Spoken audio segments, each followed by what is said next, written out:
So for the past 7 years, my husband and I have been struggling with infertility. I felt God very clearly tell me 7 years ago this summer that we were supposed to have a baby and start a family. And it's been a long 7 years.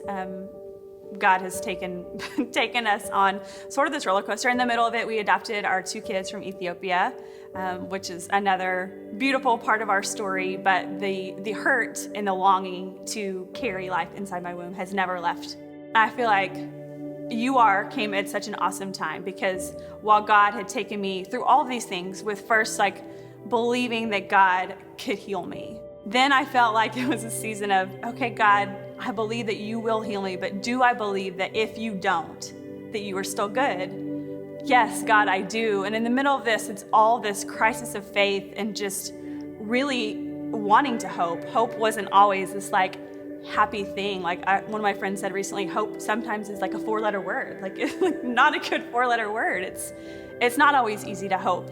I go to a lot of conferences and women's retreats, and I thrive on that just setting of worship and being with other women and hearing teaching, but there was something that was so different about After Friday night, came back Saturday morning, coffee in hand, ready to worship, and again, it was just such a sweet Spirit of the Lord that was in that room. And you know those moments where you're like, your heart is beating really fast and you're like, okay, I know there's something I'm holding on to, and I don't know how to verbalize it, and I don't know really what it is, but I know that there is something that's bringing me down. So I'm just going to take a step of faith.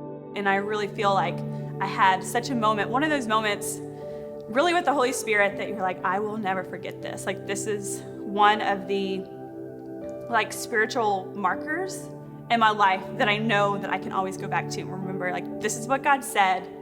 I'm not going to doubt this. He took that from me. He took that yoke of fear and gave me freedom. At the end of the day, there's a prayer room available. And so I go and there's a line. And so I'm waiting and I'm journaling, prayer journaling as I'm waiting. And I'm like, here I am again.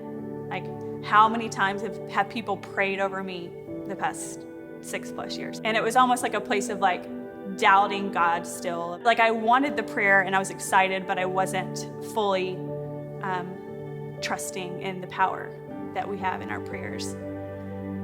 But I'm so glad I stuck it out. I left totally filled up and full and prayed over and in a totally different place than I was when I walked in. And a little over 2 weeks after was over, I had my first doctor's appointment with an infertility specialist in Dallas, and we had sort of taken a 2-year break from going to an actual doctor.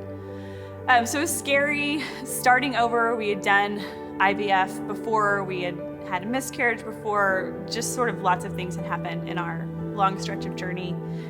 And that was in February, and now here we are in the summer, and it's so exciting that we're expecting and have a life growing inside of me. And I don't think that not that I don't believe it. It's real. I feel it. I feel all the things, but it's just so surreal that after so long, the Lord has given us this beautiful gift. And I think it's something that I'll be processing for a long time. And it's different, but it's the same. It's still every single day choosing to walk in faith. And when those moments of fear come up, just remembering who God is and what He said and what He's done. And I'm hopeful and expectant that at the end of this, I'll get to meet my real life baby, but knowing that no matter what happens, that God, He's faithful and He'll be with me no matter what. And I can trust that and trust Him. And in the meantime, just praying every single day that He would sustain this life, and knowing that